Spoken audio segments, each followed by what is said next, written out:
are live. We So are. great to be here with you. I am Lulu Freistadt. I am the Executive Director of Smart Elections, and this is I am Commissioner Benny Smith, newly reappointed Commissioner Benny Smith, and I am a technical advisor for Smart Elections, and we are glad you have joined us today. That's right. Smart Elections is a nonpartisan nonprofit. We are dedicated to elevating election reform to an urgent national priority.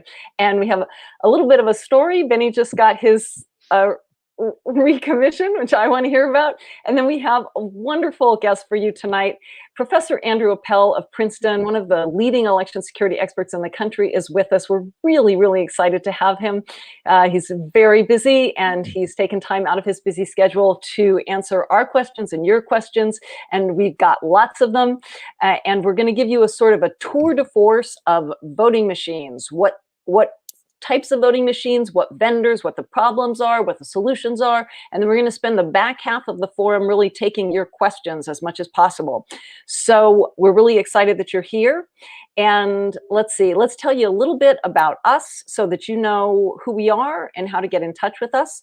We do focus on election security and election protection. Those are our areas of expertise. I'm an election security journalist. And Benny? I'm an election commissioner and a software developer who is writing code, not for elections, but understand them when it comes to elections. Right, and Benny's done some really interesting program. He's developed a proof of concept about how to hack certain voting machines, demonstrating that they have vulnerabilities. He's done a lot of really interesting work in that sphere. And if you want to know more about us, you can go to our website. That's smartelections.us. If you want to get in touch with us, we love to hear from you. Contact@smartelections.us. If you love the forum, please send us your comments. We love to get those positive reinforcements, and we share them with the newsletter and with people and on social media. It really helps people know how exciting this work is. It's really interesting. People think sometimes like, technology, but it's not. It's really fascinating. So let them know, let us know. And if you have problems, and if you didn't understand something, or you want something slowed down, or you just want, you have suggestions, constructive criticism, we love to hear it. So please let us know. You know how to get in touch with us on Twitter. I'm at Lulu Freistadt, Benny at Benny J. Smith. And we usually keep those tags up throughout the show so that you can always follow us on Twitter. And okay, so let's hear it. What happened with the recommission? Yeah, so the election commission, they appoint commissioners. They appoint election commissioners for a 2-year cycle. It's a 2-year appointment. You have to get the delegation, the state legislatures. They appoint the commissioners who will serve on the commission for them. So I was a reasonably outspoken commissioner. So it was probably tough for me to get reappointed without hearing a lot of feedback of just how much I would highlight the issues.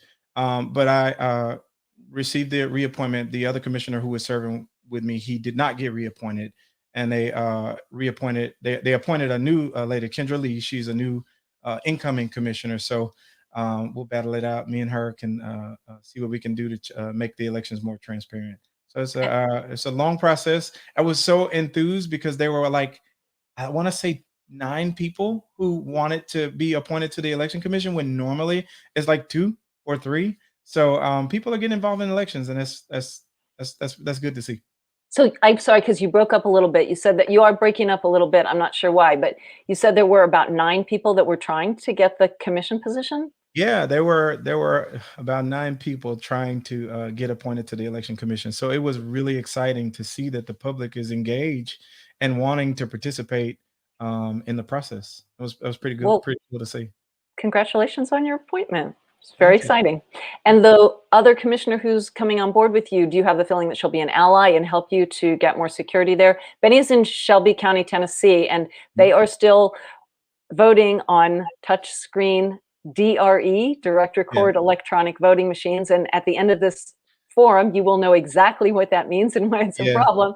We have the best guest in the country to highlight some of these issues. That's going to be pretty good to do. So is she going to be an ally? Do you think that she'll help you Yeah, guys? she's a Democratic commissioner. Like, both Democratic commissioners are advocating what the legislator wants to happen for Democrats. She's just a lawyer, so she's a better positioned commissioner to to deal with the statutes and make sure we're pressing for the transparency part of it. So still in the minority party, because it goes by the state legislature, but we are, I think, reasonably tooled. Me and her, me technical and understand processes, but her legal and understanding processes, I think will make a dynamite team. So I'm excited that she's going to be there. Right, and you guys are working to get hand-marked paper ballots there with ballot marking devices for voters with disabilities. Yes. That's your goal. Yep. Right. Well, best of luck with that. We look forward to hearing more about it. I know it's been quite a ride. Yeah. Okay, so we're really excited to introduce now Professor Andrew Appel to you. As I said, he's one of the leading election security experts in the country. He is a professor of computer science at the University of Princeton. His work has been featured all over, I know all over everywhere the country now, and probably all over the world. Everywhere now. He's certainly been featured in prominent publications here in the Washington Post and in Politico. He writes on a blog called Freedom to Tinker. He's testified before Congress, and we're very excited to have him here on the program. And so I'm glad to be here. Yeah, great. Let's get you in the hot seat. So we're going to talk about voting machines for the whole forum.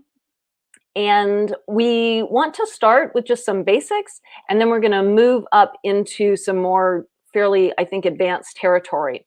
But let's just start at the beginning, which is, what type of voting machines do we have here in this country? Like sort of different categories of voting machines. Well, we used to have those old mechanical lever machines, and in the old days there were punch cards. Both of those technologies were flawed enough that the Congress banned them, in 2002, and they were last used, no later than 2011. So what we have now are paperless touchscreen machines called direct recording electronic, where you indicate your vote by pushing a button or touching the screen, and the computer inside, if it's programmed correctly, records your vote, and if it's been hacked, it records whatever it wants. And on those machines, typically there's no paper trail. So, how your vote's recorded is really entirely up to whatever computer program is loaded. And if the hackers manage to load a fraudulent program, you're out of luck. Right, and we all have had that experience where, say, you're working on a computer and the computer crashes and you come back and all your work is gone, which is basically the same thing that could happen in this type of computer situation. Well, no, it's worse, right? If your work is gone, then there are no votes recorded. What you don't want is that fraudulent votes are recorded for, whichever candidate the hacker prefers.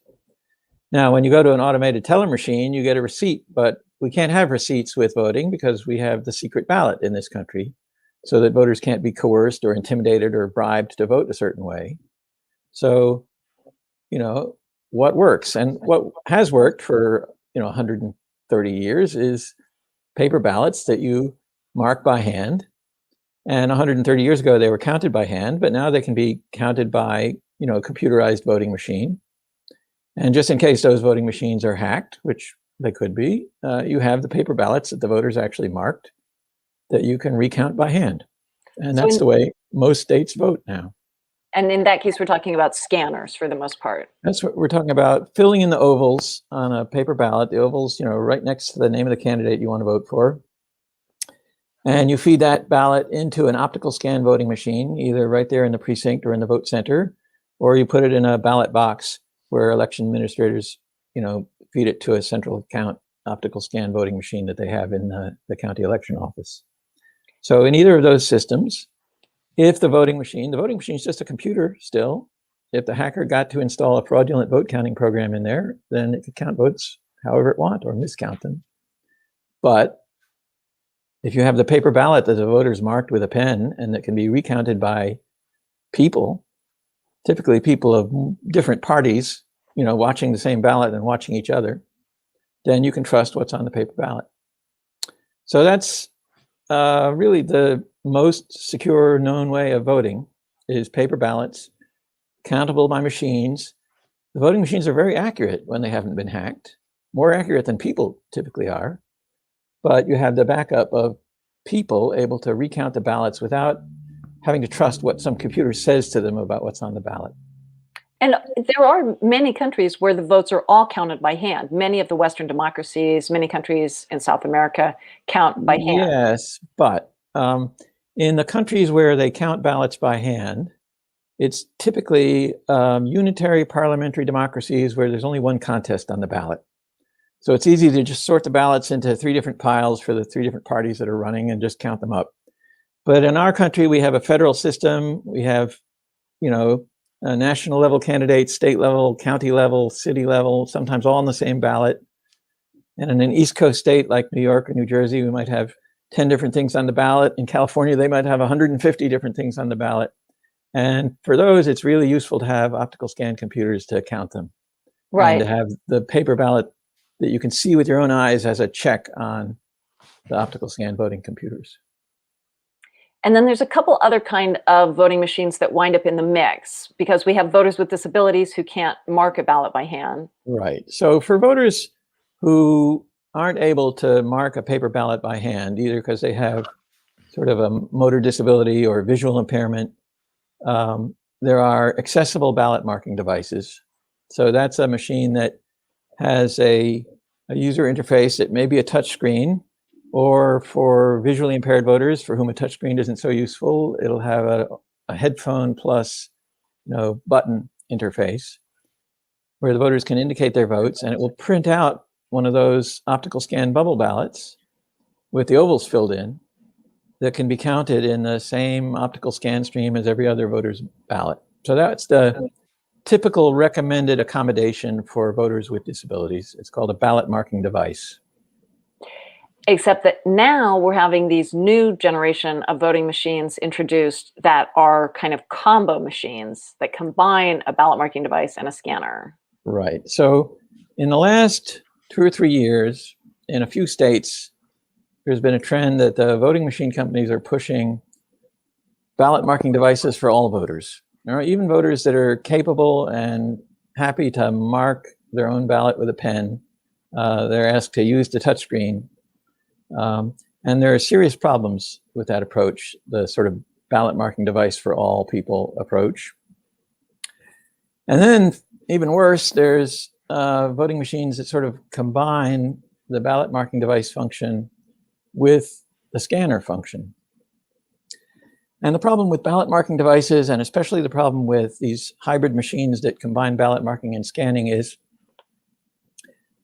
voters tend not to look at the paper ballot if they've already indicated their votes on the touchscreen. If you're marking a paper ballot by hand, you have to look at the oval you're filling in. And it's reasonably accurate that the oval that you filled in with the pen is actually the one that's marked. But if the touchscreen ballot marking device that's filling out your ballot for you is marked, then you really have to check every single vote on that ballot to make sure that the ballot marking device hasn't been hacked or hasn't made a mistake. And in an ideal world, everyone would do that, but in the real world, people don't do that.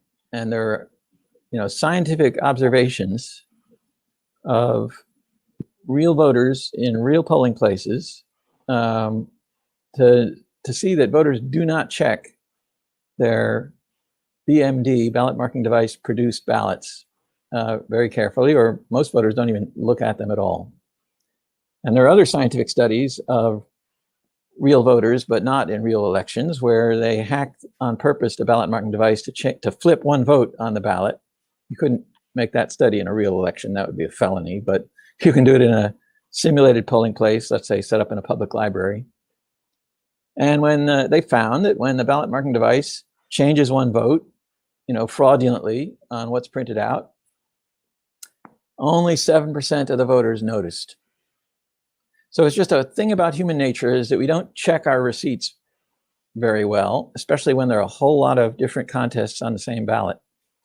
And that leaves ballot marking devices susceptible to unrecountable hacking, right? If the ballot marking device prints a fraudulent vote onto the paper, and if the voters don't notice, then any recount that recounts the paper is going to recount that fraudulent vote, and it can't be corrected. So that's a problem. And, that's a really good reason not to adopt hybrid voting machines for use by all voters or ballot marking devices for use by all voters. Voters should mark a ballot by hand, and then no computer is influencing what they mark onto that ballot. I'm going to see if I can get this to go big. I'm not sure what formation we're in right now. I actually was on a call today with Matt Bernhard, who was one of the people who was participating in that study that you're describing. Again, now I unshared my screen so that maybe you would be able to share now. Oh, maybe that's what happened. Okay, so let me try again. That was me going away. Yeah, so Matt was on this call that Common Cause sponsored today, and he gave a detailed presentation about this study that they did. And let's see if this got it any bigger. Yeah, this is it. You can see Matt Bernhard over here on the right in the yellow. He's one of the computer scientists who was involved in this study. And I think you can see there on the right-hand side, reported the problem. This was actually not even the lowest that it got. This was after they started sort of putting up, they sort of tested at different stages whether or not people reported that there was a problem. They deliberately changed the vote, as Professor Appel said, and then they wanted to see if people noticed, and if they noticed, did they say anything? And here, after they put up signs and actually had the poll workers say, please remember to check your ballot carefully, still only 7% of the people actually reported the problem, and less than half the people actually even were looking at their ballot. And then they were able to improve that some if they really did some aggressive, like very assertive, proactive instructions to people. They were able to get that to go up some, the number of people. I think, let's see, in the next one, they got it to go up a little bit. You can see here, if you really tell everybody, please keep in mind that the paper ballot is the official record of your vote, they could still, less than 20% of people actually seem to notice that their ballots have been hacked. The research that Matt Bernhard did, is really good to be able to measure what, we sort of might have guessed, that voters aren't very good at checking their ballots very well. And the interventions he's trying to remind voters to eat their spinach or whatever, are worth trying, but it's hard to believe that those interventions are sustainable in election after election by real life poll workers who have a lot of other things to worry about too. There's a question in the chat about, do I have links to the studies about people not checking their ballot? And I have something about that here, if I can share my screen again. So let me get to the right place here. Yeah, here are the two studies, if you can put my screen share up there. The study on the left was done in a real polling place in Tennessee. It was an early vote center. And the observers sat in the corner of the polling place where observers are allowed to sit, not up close enough to be able to see how people voted, but just to be able to observe people taking their ballot from the ballot marking device and walking 10 or 15 feet over to the scanner where they're supposed to insert it. And what they're supposed to do is check that what's printed on their ballot by the ballot marking device, the touchscreen that they just used, is accurately a record of their vote. And what this study found is that fully half the voters, that's 47% of the voters, didn't even glance at the paper ballot printout. And the other half looked at it for about an average of 3.9 seconds. So 4 seconds. There are 18 contests on that ballot. So the voters are just not, this is a real election in a real polling place, right? This is not some fake study where the voters have no motivation to get it right. And even so, it's human nature to go up to a thing, and it's a voting machine, so it must be recording your vote. And, we expect and believe that 99% of the time those voting machines aren't hacked, and they are accurately recording your vote. But this is our only protection, really, against if they were hacked. So that was the first study, the one I give the title for on the left, and you can Google it and find that one. The one on the right is the one that we've been talking about by Matt Bernhardt at the University of Michigan, where they used a real ballot marking device that they hacked on purpose, not in a real election. They set up a mock polling place in a public library and asked citizens to, try out a certain poll where they record their preferences or whatever. And then they flipped a vote on them to see who would notice. And most people didn't. And So most people didn't notice. right. So we need to move on just because we've got so much other material to cover.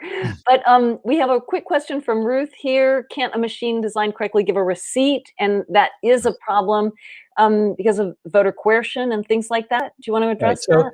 Yeah, if you could get a receipt for how you're voted, what would you do with it? Would you take it home with you? In which case, you have no assurance that that's what's really they're going to count. Or would you put that receipt in the ballot box for them to count? And in that case, that is basically how a ballot marking device works. That you indicate on a touchscreen your vote, it prints out a ballot card, that's your ballot of record. You put that in the OpScan voting machine or the ballot box, and that's what they count. And the problem is if you're an alert voter and a conscientious citizen and you read that ballot carefully, you might catch it if the votes printed on there are not the ones that you indicated. But human nature being what it is, all your neighbors have their votes stolen, and that's not necessarily in your interest. So what we come away with, I think, is a sense that certainly most security experts that I'm aware of really favor hand-marked paper ballots and ballot marking devices for voters who need them, but not more than that. Is that right? That's absolutely correct. Okay. That's the consensus. So let's keep moving here. The next question we have for you is: can any voting machine be hacked? Yes.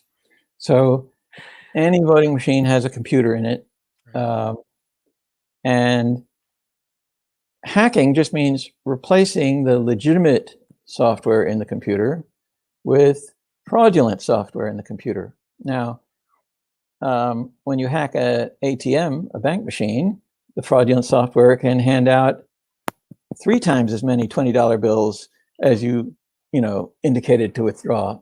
When you hack a voting machine, it can take 5% of the votes for candidate Smith and give it to candidate Jones. So then the computer program to record votes and add them up is not such a complicated one. So writing a fraudulent computer program that shifts 5% of the votes around is also not complicated. And then as the hacker, you have to get your fraudulent program installed in the voting machine. And that's a little bit harder, but it's not at all impossible. Every month you read about hacks of one computer system or another. Big companies who you'd think could afford good computer security get hacked, and small companies get hacked, and medium-sized companies get hacked. Their cash registers get hacked, their central computers get hacked. And now if all these companies can get hacked, how is your county going to protect itself? They just got it figured out. So I think you had a slide for us that shows kind of like all the different vulnerabilities. Sure, let me cue that up. That can be there. And then I'm actually going to, oh, great. We have that right there. Okay, so when I all right, so here's the architecture of any modern computer system. You've got your application at the very top layer. That's the one I've labeled application. And for a voting machine, that's the vote counting application. For a bank machine, it's the deciding how many $20 bills to hand out. And it's running on all these other layers of operating system and device drivers and hypervisors and BIOS. And each of these layers is a big, complicated piece of software. And each of these layers might have bugs in it, right? If there's a million lines of code in one of those layers, as there really could be, then there's going to be a few bugs here and there. And some of those bugs turn out to be exploitable security vulnerabilities. That is, that the hacker can take advantage of to be able to install their own software at that layer. That's what I've indicated with the little red lightning bolts. And now the point is, if you can hack any one of those layers, then you subvert whatever's running in all the layers above you. So it's not really feasible to completely secure all the layers of a modern computer system completely against hacking, whether it's a voting machine or your phone or your PC or the computers of a big company that can afford lots of security personnel. And that's the fundamental problem with computers. We still got to use computers. We can't run our life without computers. We just have to have ways to achieve the results we trust, even if the computers could have been hacked. Right. So I think this is really interesting because it just shows us how many vulnerabilities there are. And when we hear election officials saying, well, our Can you system keep the is graphic up, Lulu? I want to make a comment about it. okay. Yeah, go ahead, Benny.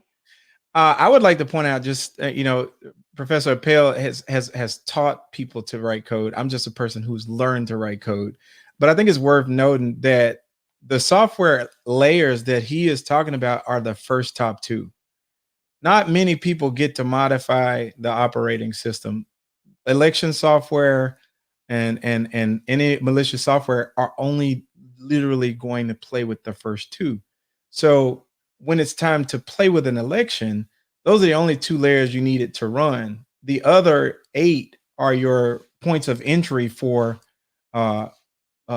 code to run and subvert the other layers above it. And a lot of people think that because there are so many layers, then you have to go through all of them. You don't have to go through all of them. You need one plus the application layer. Right. And do you have to be connected to the internet in order to hack a voting machine? No. So, voting machine manufacturers and election officials sometimes like to say, but we don't plug our voting machines into the internet, so they can't be hacked from the internet. And that's not quite true. So let me explain why here. Your typical voting machine is not directly connected by a wire to the internet, and most of them are not connected by wireless, Wi-Fi or cellular to the internet, although some of them are, which is a terrible idea. But here's how they work.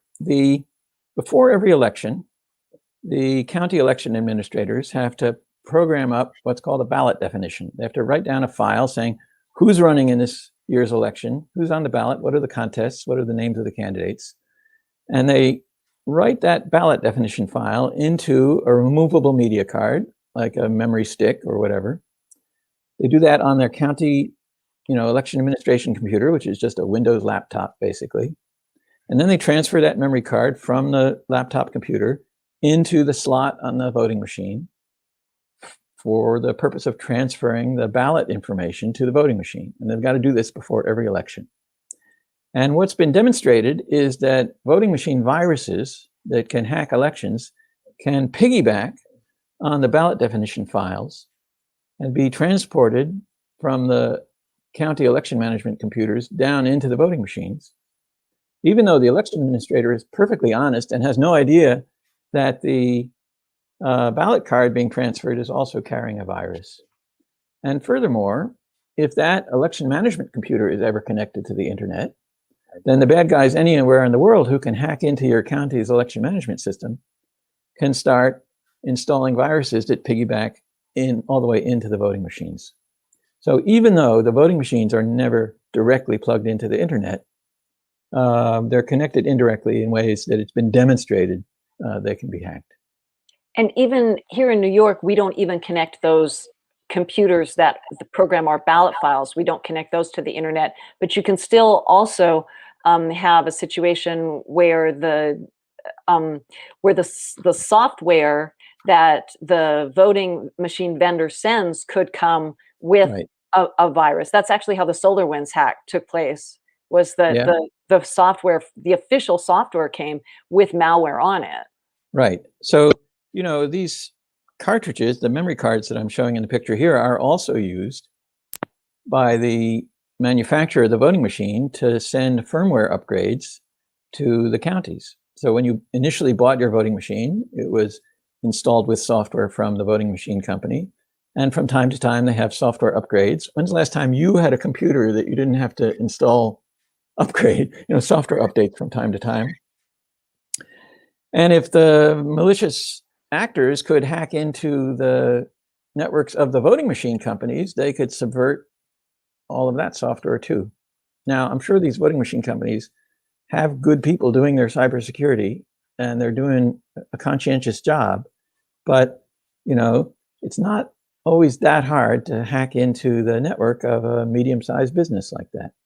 And we've actually seen examples of that. We know that ES&S at one point put all of their passwords they were on the internet because one of our technical advisors found them. It was part of like this huge data breach in Chicago that had voter registration information of, I think, all of Chicago's voters, as well as a lot of ES&S information, including company passwords. And I remember the quote from AP said, at this point, the entire company could be compromised. It was very serious. And that was ES&S. Right. But the idea that, some employee in a medium-sized company makes a boneheaded security mistake and leaves the whole company vulnerable shouldn't surprise us anymore. Right. Right. Not just voting machine companies. Right. So the answer is yes, any voting machine can be hacked, whether or not it is connected to the internet. That's right. Okay. So on that note, we're going to take a little break. We're going to show a video and talk about an actual hack in South Africa that took place. And then we're going to come back on the back half. We're going to go through a little bit more material and then try to take as many questions as possible. So we'll probably pick up the pace a little bit because we want to make sure to get questions. So get your questions ready, put them into the comments, and do we have questions right now that people want to jump in on? Wow, these are technical questions, huh? They're gonna be. Okay, here's a good one from Chris. I think I always love Chris's questions. In real cases, what do poll workers do when someone notices their printed ballot has a mistake on it and brings it to their attention? Well, here's what they're instructed to do. If you're in one of those jurisdictions that uses ballot marking devices, and you say to the poll worker, what's printed on the ballot card is not what I indicated on the touch screen. What they're supposed to do is say, okay, no problem, we can void that ballot for you, and you can do it over again.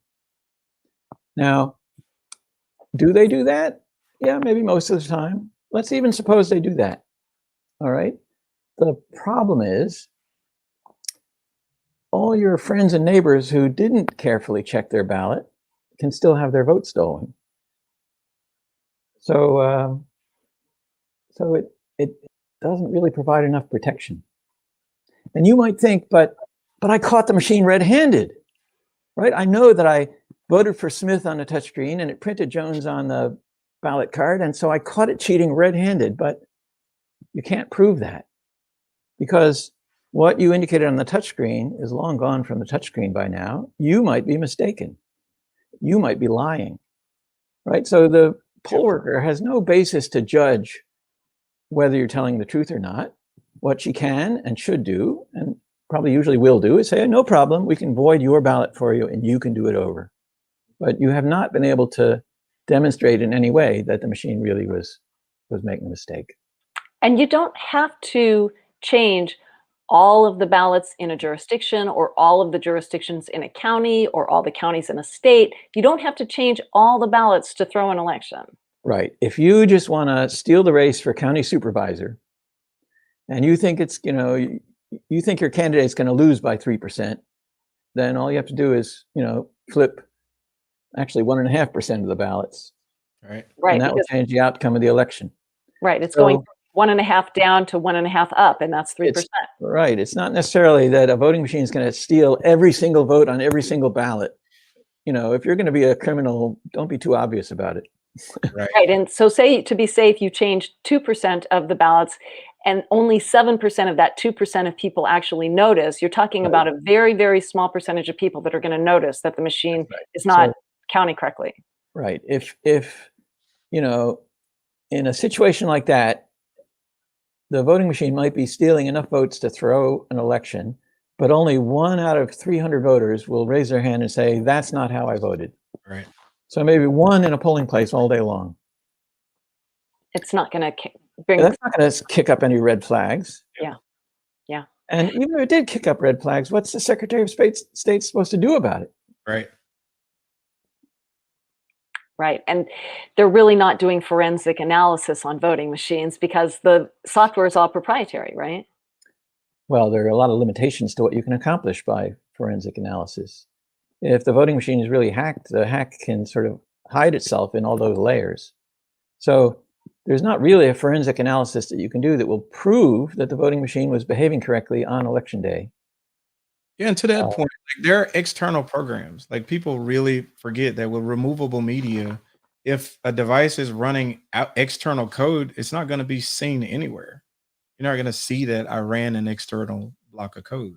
So, I mean, you can literally, if you wanted to, you could have a barcode launch a missile in Texas, right? Like, there are lots of things that code, when it reaches out to an outside world, or when it takes receiving information, there is no way for you to know unless you have the source code. You cannot know what the receiving input and output is supposed to be.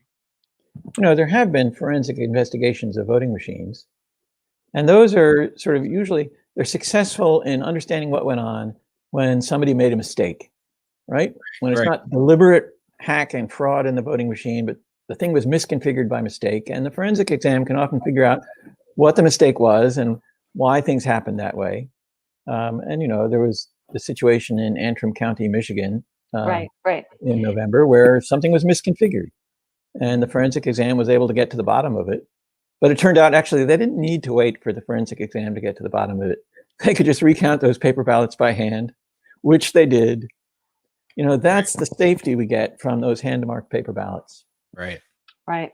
So that's a great note to end on just for this segment. And then we're going to have you back in a few minutes. So just we'll be right back. And thank you so much. This is really fascinating. Okay, so I want to play a video now because we have videos of all kinds of machines being hacked, DREs, scanners, hybrid machines. But I think I'm going to go ahead and play the scanner hack because I think that's the one that people are always like, well, can a scanner be hacked? A scanner can be hacked. And so I'm going to go ahead and play this video, have it queued up, and that'll just be a minute or two, and then I want to talk about another hack as well.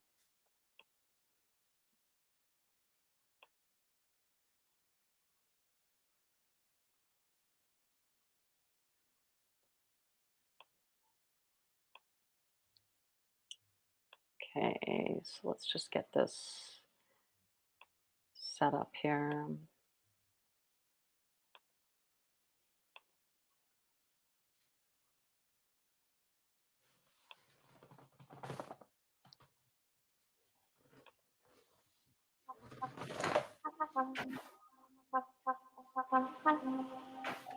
It's a Phoenix BIOS A46 version 1.03. What's the version? 1.03. I'm Rich DeMillo. I'm a professor of computer science. Oh, I think I forgot to put the audio on. You guys are not hearing audio? I can hear it. Oh, you're hearing it? Yeah. Okay, I'm sorry. I'm going to start it again. I was worried you wouldn't. I played stuff before without audio. We're starting it one more time.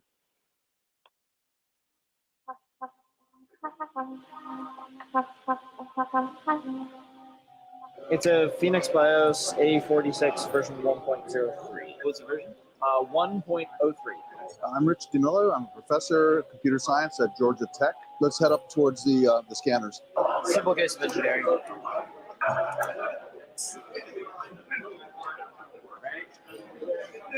Looks like he has a USB connection into the scanner.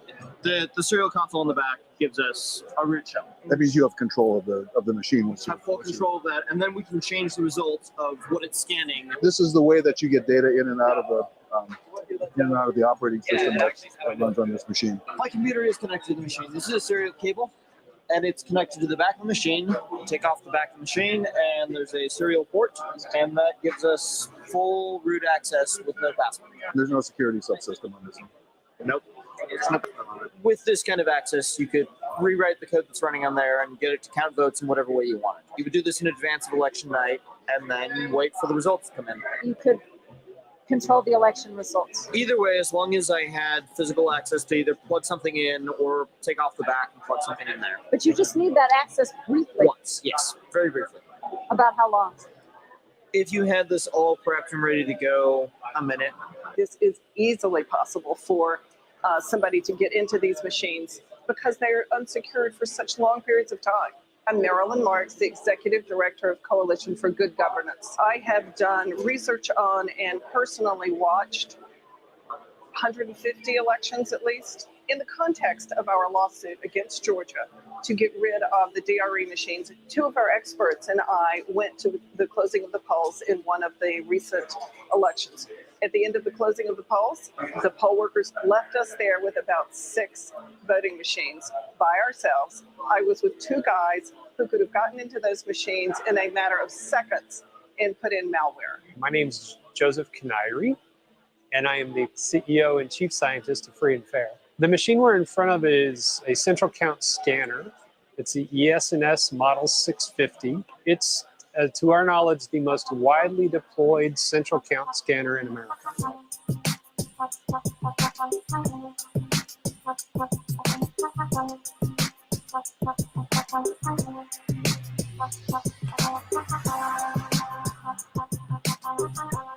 Anytime you do early voting or provisional voting, or anytime you're in a state where they do central tabulation of all the ballots and bring them to one place, this is the kind of high-speed scanner they would use to count ballots.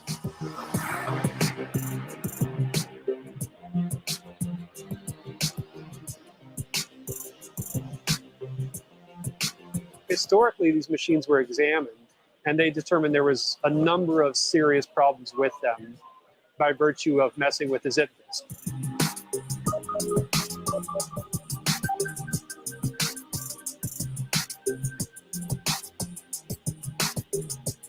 Just turn it on for 3 minutes and stick a disk in, wait 1 minute, and then walk away. You're able to change the behavior of the machine any way you want, including changing the results of an election.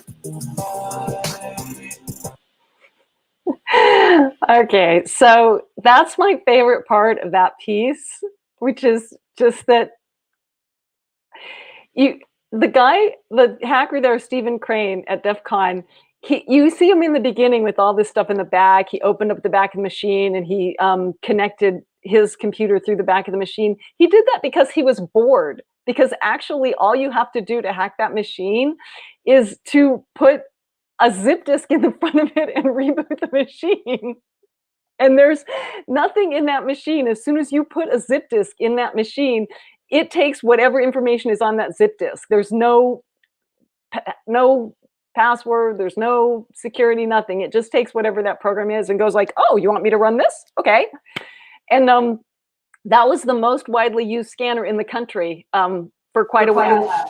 Yeah, that was an iOmega disk reader.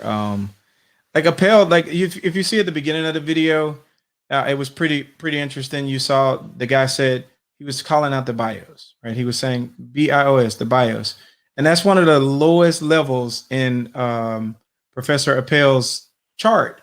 And that give him, he said root level. The word root means you're at the base level and you're basically God without permission at that point. So these guys know what they're looking for. They don't have to know elections. They just have to understand that they are computers that are conducting some operations. And all a virus is a modification of the intended purpose of whatever code is running. And I want to just share one more thing. This is an article about a 1994 actual hack. People are always saying, well, have elections actually been hacked? Is there any evidence? A lot of times we don't have evidence. We don't know. We might suspect. But in 1994 in South Africa, they did actually have evidence, and they knew that the machine had been hacked. It was the first election for Nelson Mandela. So I want to just pull that up and show people that briefly. They caught the hackers and knew that they had gotten into the system. And I will put this link into the chat. It's pretty fascinating. So The manipulation of the Election Commission computer was discovered in the early hours of the count, but the perpetrator has never been identified. And the attempted electronic disruption occurred during a period of high tension and violence in the country. Obviously, that was when Mandela was being elected for the first time. And the election went ahead, but the result of the vote was delayed as a result of the hack. It was first detected by a United Nations observer. The electronic count was suspended and a secondary backup manual system was brought into play. So basically they had a backup manual system, meaning they counted the ballots by hand, backup manual system. They counted by hand, delaying the results for 2 days. So I just think that's also really interesting. We certainly have had evidence of actual elections being successfully intruded on. And luckily they caught it there, but who knows how many times they haven't caught it. So I just want to, I think that's a really important point to make, that hacks can actually succeed. And so we're going to bring Professor Appel back, and we're going to ask him a few more questions. Let's try to, and then at the end, we'll have to take a quick break and get you up to speed on some of the other stuff that we're doing. So let's see who we've got questions from.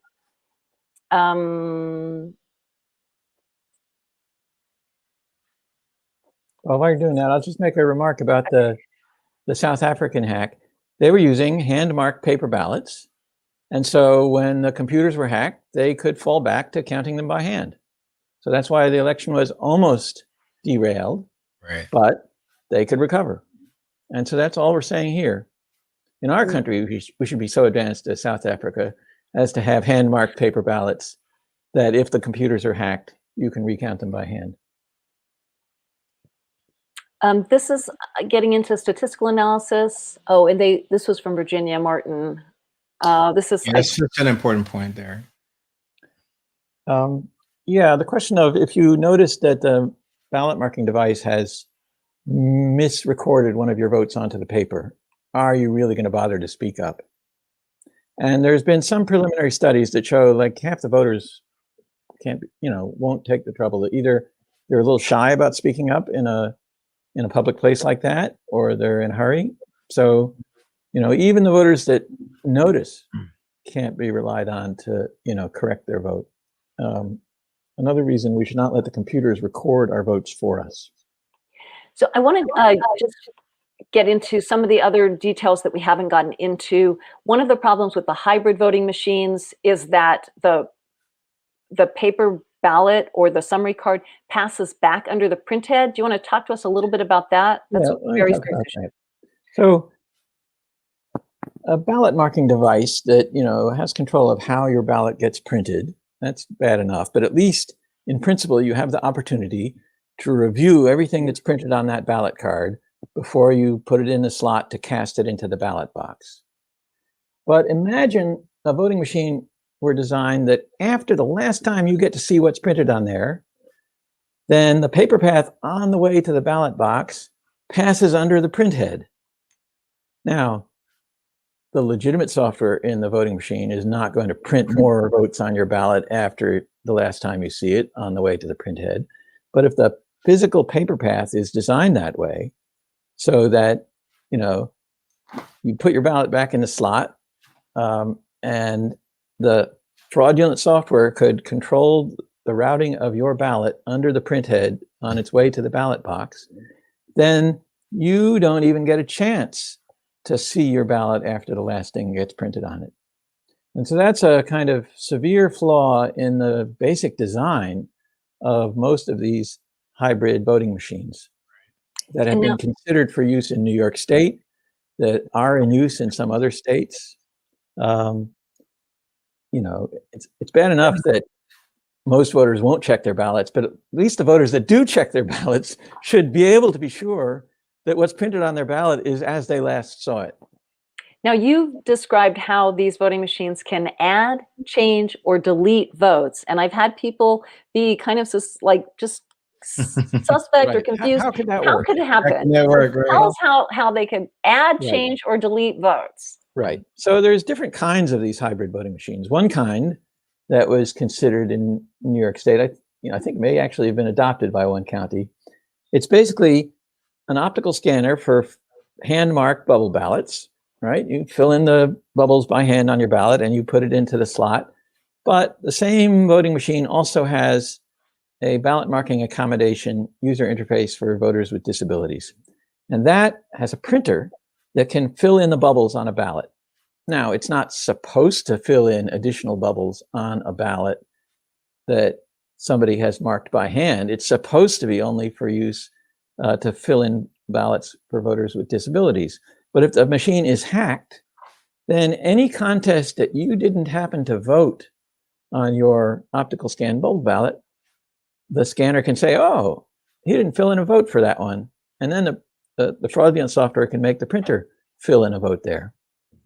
Or could take some contest where you did vote, fill in another bubble, and now you've overvoted and your vote won't count. So that's that machine. That's the Dominion ICE, and it's actually in use in 15 counties, at least in New York. Yeah, It's bad idea.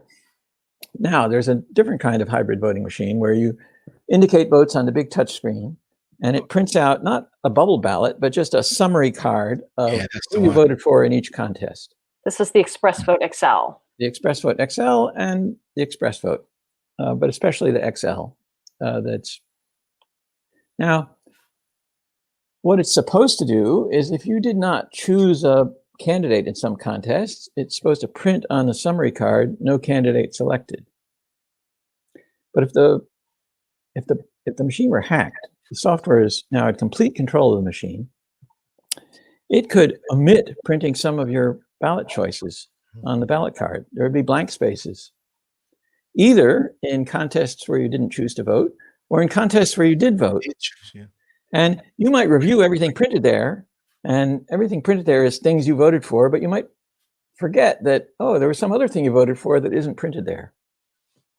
And then when you accept the ballot, it'll zip up into the ballot box right past the printer head that can fill in those votes however the hacker wanted. So, and that's after the last time you get to see the ballot. So the point is, you might think if it works the way it's supposed to, then every contest would be filled in and the printer doesn't have an opportunity to fill in more things. But the whole point of a hacked voting machine is it doesn't work the way it's supposed to. And it could delete votes by just not printing. Yeah, you could vote for things in all 18 contests, but it might only print 16 of them on the ballot card and fill in the other 2 later. And would you notice? And if you did notice, what do you do then? Right, we already talked about that. And the totals are counted with barcodes. So another thing that it could do is just print a summary that shows you all your candidates, but the barcode could be something totally different. Barcode could be different, or, you know, really whatever it prints on the ballot, it might scan fraudulently. And so what would happen then is that the totals announced by the scanner don't even correspond to what's printed on the ballot. Now, for that kind of hack, our recourse is to recount those paper ballot cards by hand. Right. Yeah, Professor, that's the single greatest issue that I've had with the seeing the summary, because most people think that you're always trying to hack the election to change the votes, but sometimes you can just play with the software. Like if like in Shelby County, there are going to be like 60 seats on the ballot, and people just, this is where I really learn a lot being an election official. There are districts, right, where you're not supposed to be on the ballot in some areas. So you can do so much more with the actual screens that are showing what the choices are. With a hand-marked paper ballot, you'll always see what your choices are and who you chose. But with the some of these, if it's printing out a summary, and there were 4 candidates that I could have chose from, how in the world would I know that you only showed me 3, right? The person that I wanted to run in the district, that I wanted to vote for, was not even on the screen for me. Therefore, it won't be on the summary, and it is completely wiped away. And once the voter leaves the machine, if you didn't even know you were supposed to see a name, there is no way that you can quantify. I think that happened No, I agree with you. And just think about, if there's 60 different things you could have been voting for, how hard is it to check that little paper ballot card in its blocky all caps print out behind glass in dim light and remember every one of those 60 from what you indicated on the touch screen. It's too easy to manipulate for a hacker. And we do think that that happened in Georgia. There's a gentleman who was running, his name was Blackman, and he was running for the office that it has to do with the Commission to Control the Utilities, the Utility Commissioner. And he's gathered evidence that there were many, many counties where he was not on the ballot. And I don't think that he really was able to, he wasn't able, he tried to pursue it for a while, but not successfully. So we have seen evidence of that happening. Right. I just want to, we have to move along actually, because we're almost out of time. And I just want to get to this really kind of important issue of resiliency and recovering from a hack, because this is really kind of the most important concept. And do you want to just talk about that a little bit, Professor Appel? Sure. You know, voting machines may get hacked. We're not sure how often that happens, but we know that they get misconfigured often enough that somebody makes a mistake in writing down the ballot definition. Now, if there have been paper ballots where the sample ballots are printed, you know, 3 weeks in advance, everybody can see what's going to be on the ballot, and then whatever the voters marked, you can recount by hand. And that's the way that counties do recover all the time from misconfigurations or mistakes. But the recovery from a hack would be the same thing. You have to recount the paper ballots. Right. Now, You have them. how do you know that you should recount? That's a very important question. Right. You can't afford to recount every paper ballot in every election. So the solution to that is what's called a risk limiting audit. It's you examine a random sample of the ballots, a statistically strong enough sample to be able to know that you would detect a hack or an accidental misconfiguration if it had happened. And if you detect a problem in the random sample audit, then you can do a full recount and recover from it. So we need the kind of resilience that we will detect a hack if it happened because of our risk limiting audit, our random sample audit. And if we detect that something is wrong, either a hack or misconfiguration, we know that we can get the right outcome by doing the hand recount of the paper ballots that the voters marked by hand. Great. So I think that's really an important point. And we're just going to end on a bonus question that my friend Kate Ray has asked over and over again. And I thought your answer to this, I emailed you this, I thought it was just really, I mean, it really sort of brought the whole point home. Kate really wanted to know, on the hybrid voting machines, what happens first? Does it print the ballot first, or does it scan the ballot first before it runs that ballot back under the print head? Because she was really trying to figure out, is the image and the scanner also corrupted, or just the paper ballot? And I thought your answer to this was really priceless.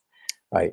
So, you know, when you ask that question, maybe you're thinking, well, if we don't trust the printer, but we do trust a scanner, then it matters which order the thing is running under the printer or the scanner.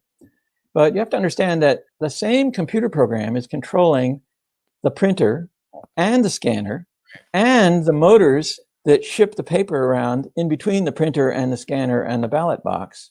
So if it's fraudulent and it's playing with you, then the scanner could completely ignore what's printed on the ballot and just, you know, vote what it knew it printed anyway. So it's not so important what order things work when it's not hacked. What's important is that you should not have the printer and the scanner in the same physical paper path.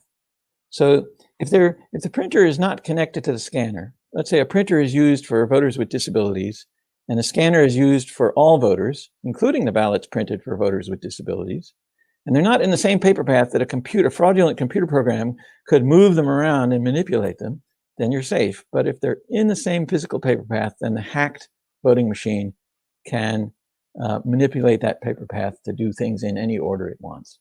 Yeah, if we never want to print, then don't put a printer head in. There you go. Okay, so I think that successfully answered that question, and I really appreciate it. And it's been great to have you here. We're going to take just a couple minutes to go over some upcoming activities and ways that people can get involved with us. But this has just, I think, been really, really helpful for me, and I hope it's been helpful for other people.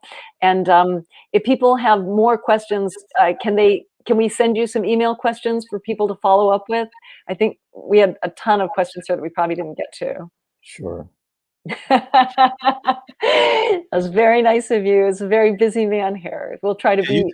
you took a lot of laps around the Fox News channels after the presidential election. That was quite Well, they played some of my congressional testimony. yeah, that was pretty awesome to see. All right. Well, thank you so much for being here. We really appreciate it. All right. Glad to be here. Okay.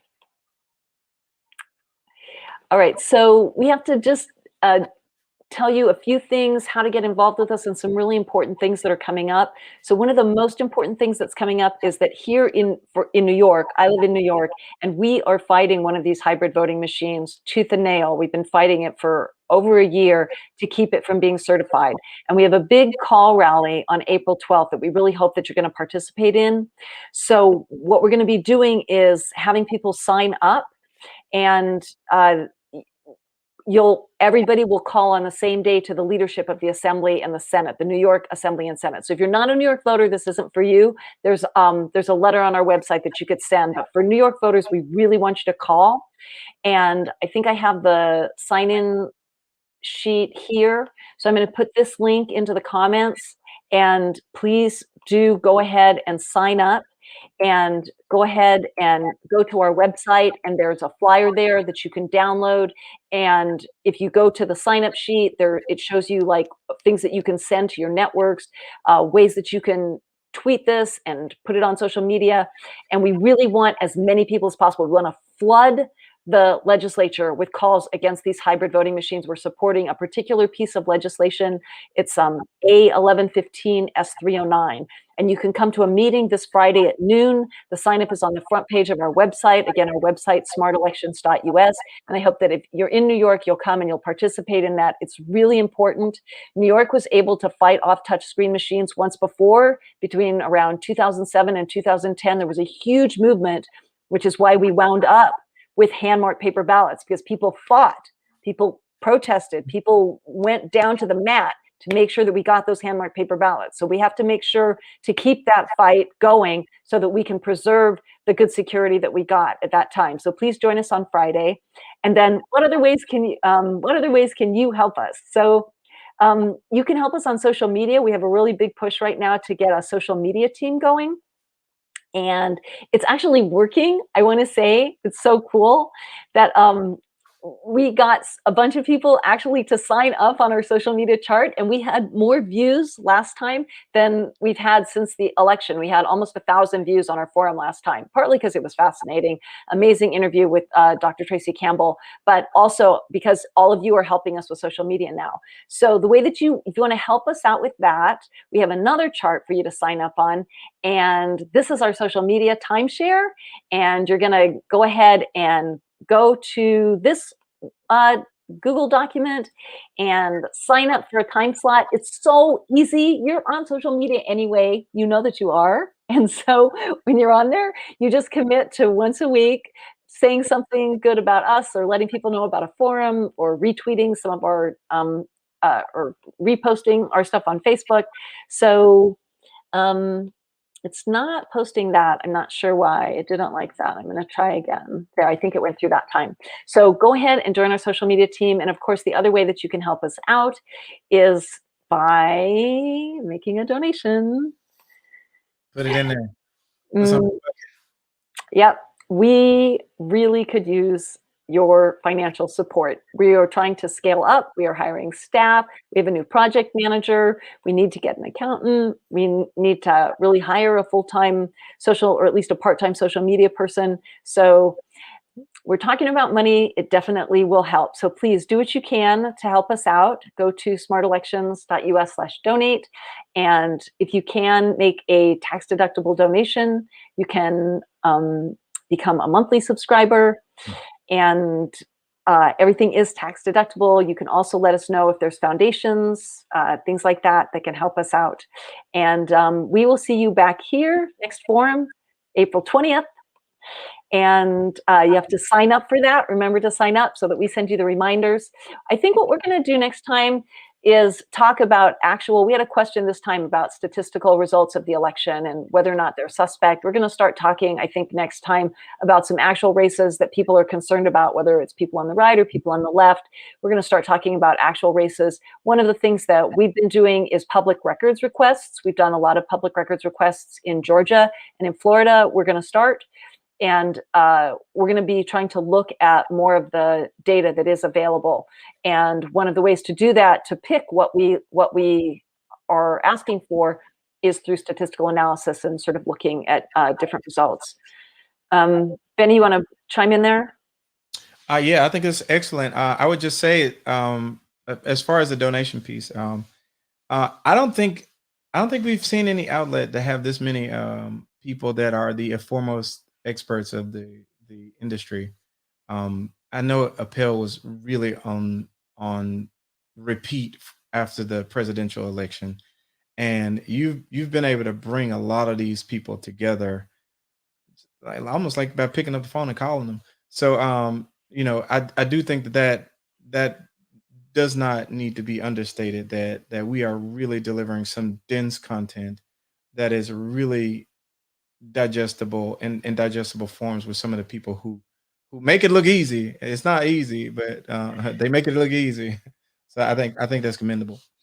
We are offering a broader and deeper program than many organizations. We are trying to work really in 3 major prongs: education, making sure that voters and the public really get up to speed on this issue; advocating, making sure that what we do with our information actually gets into programs, into laws, helping to write and vet legislation; and also oversight, public oversight. We had a huge program during the 2020 election where we took photographs of poll tapes, trained people to do that. We had a pretty massive data team of about, we had 200 people on our Slack channel at that point, almost 200, to do data analysis of the poll tapes. And now we're following up and doing public records requests on the areas that looked somewhat suspect. So this is a really major undertaking. We've never done anything like this before, and we really do need your support.